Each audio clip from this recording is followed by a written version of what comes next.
Ask Uncle.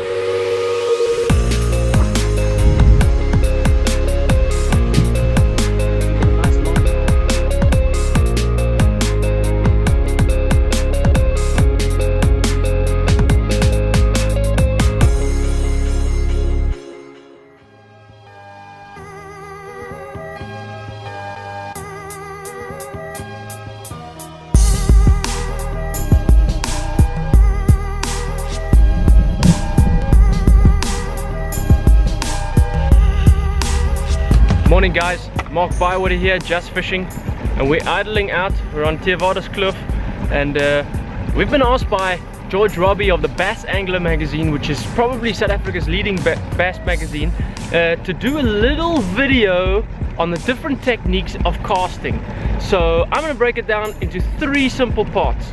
Number 1, normal overhand or roll casting, 1 with a spinning reel and a bait caster. 2, I'm going to do flipping, short combat flipping, and number 3, I'm going to do pitching. And you may say flipping and pitching is the same thing, but it's not. Okay, so let's talk about where am I going to use which cast. First of all, I'm going to attack a piece of structure if I'm far away from it with a casting technique. I'm going to make multiple casts at it from afar. I don't want to get up close immediately and spook those fish. So I'm going to use the casting technique or the roll cast technique from a far distance. I'm then going to make my way up close to that structure, and I'm going to pick up the Texas rig or whatever it may be, and I'm going to make those pitches inside there. If it's really heavy cover, different story. I'm going to go down the bank on the edge of the grass line or whatever it may be, and I'm going to flip into each and every one of those pockets. So from a distance, use the cast technique. When you get up close, use that pitching technique. Hit the outsides first and work your way in on that piece of structure. Use pitching. Flipping, completely different story. I'm going to use that in heavy cover, down a grass line, down a weed line, and I'm going to pitch multiple times into each of those pockets.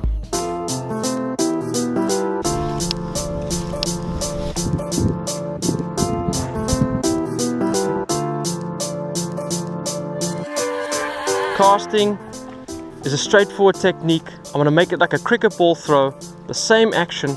I'm going to cock it back, I'm going to extend my arm forward, I'm going to let it go about there, let the bait have a slight lob at the target, hit the deck. I'm going to thumb that spool, and then I'm going to retrieve my cast, be it whatever it be, a swim jig or whatever the case may be. That is your straightforward cast. If you want to get more accurate, what a lot of guys do, and they don't even know, they do sort of a roll cast where you got a short bit of line left on the end there. They're going to make a swing and flick that bait out.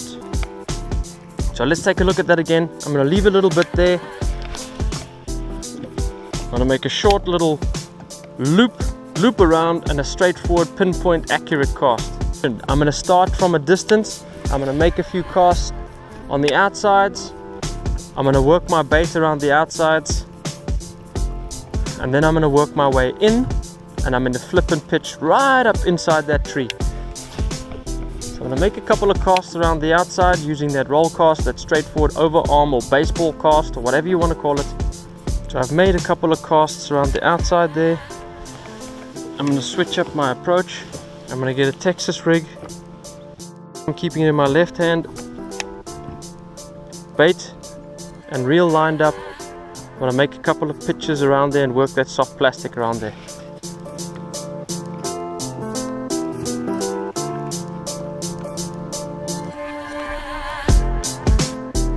So with the pitching technique, I can get really right in the back there, can work my way through in the thickest part of that tree,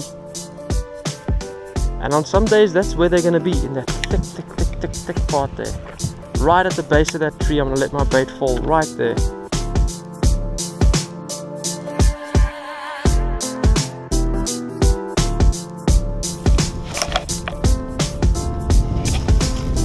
Oh, are you kidding me?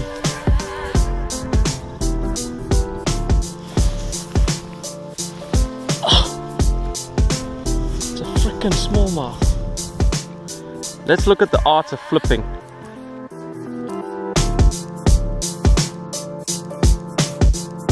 Okay, flipping is a close water combat technique, and it's often confused with pitching. These flies here are awesome. But the difference is pretty simple. I'm gonna flip heavy cover with really, really heavy weights. And what I'm gonna do is, I'm gonna cast out my lure and I'm gonna get it to that depth that I want. I'm then gonna grab the line about here.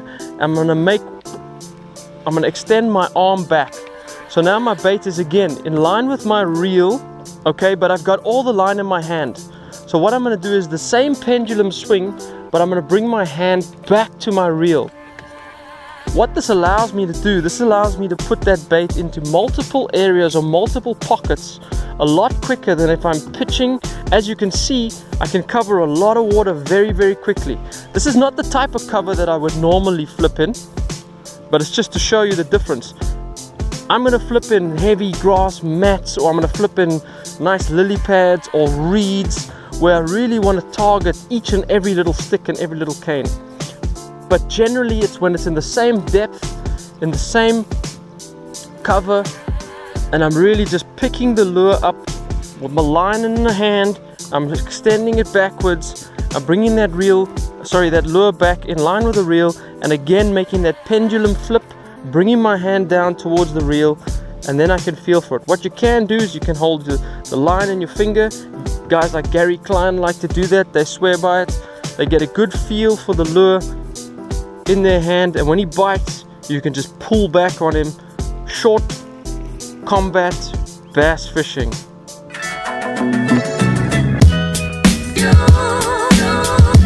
So let's take a look at the spinning rod. First of all, I'm going to put the line between my index finger. I'm going to open the bail. I'm going to take a similar approach to baseball cast, or the baseball throw, or the cricket ball throw, but I'm going to go more over my shoulder. So I'm going to cock back. I'm going to give it a nice whip, more of a flick at the end. I'm going to let it go about here.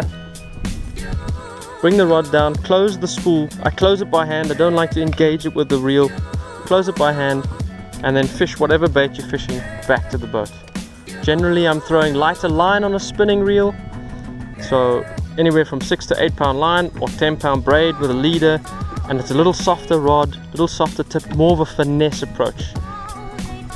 So we're done for the day. I hope I managed to answer all your questions about casting.